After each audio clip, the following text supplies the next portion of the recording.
తెల్లతోలు లేని, దాన్ని ఏమంటారు, నల్లతోలు కానీ లేదంటే చామన ఛాయ కలర్లో ఉన్నటువంటి వాళ్ళు ఇద్దరు ఇంగ్లీష్లో మాట్లాడుకున్నారంటే వాళ్ళు తెలుగు వాళ్ళే అయి ఉంటారు అన్నటువంటిది ఒక నానుడి.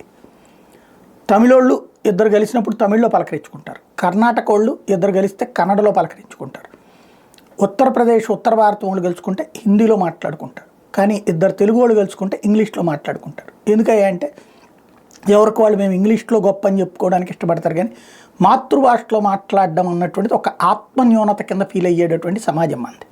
ప్రపంచంలో మరి ఎక్కడా లేదు ఆత్మన్యూనత సమాజం.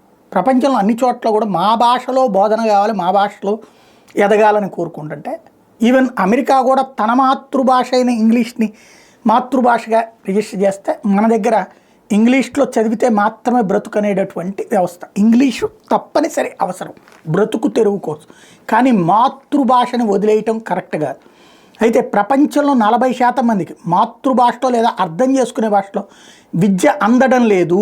ఇది UNESCO global education monitoring GEM బృందం చెప్పినటువంటి మాట. బాలల వికాసంలో మాతృభాష ప్రభావాన్ని ప్రభుత్వాలు గుర్తిస్తున్న విధానాల రూపకల్పనలో వెనకబడ్డాయని అభిప్రాయపడింది. స్థానిక భాషలో ఉపాధ్యాయుల కొరత, మెటీరియల్ లేకపోవడం, తల్లిదండ్రుల నుంచి వ్యతిరేకత మొదలైనవే ఈ పరిస్థితికి కారణాలని చెప్పుకొచ్చింది.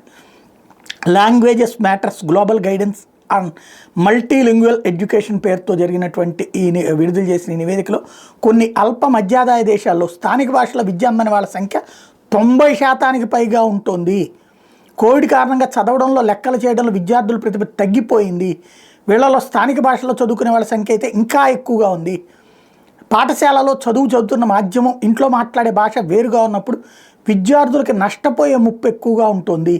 స్థానిక భాషలో ఎక్కువ మంది ఉపాధ్యాయులను సిద్ధం చేయడం, తగిన మెటీరియల్ రూపకల్పన, కాన్సెప్ట్ ఆధారిత కరికులం, బ్రిడ్జ్ కోర్సుల ద్వారా అన్ని వర్గాల విద్యార్థులకి ఒకే జ్ఞానం అందించడానికి ప్రభుత్వాలు ప్రయత్నించాలి అన్నది ఈ నివేదిక చెప్తున్నటువంటి అంశం. బట్ ఇందులో మన వాళ్ళే ఎక్కువ ఉంటారు మాతృభాషలో విద్య అందనటువంటి వాళ్ళలో.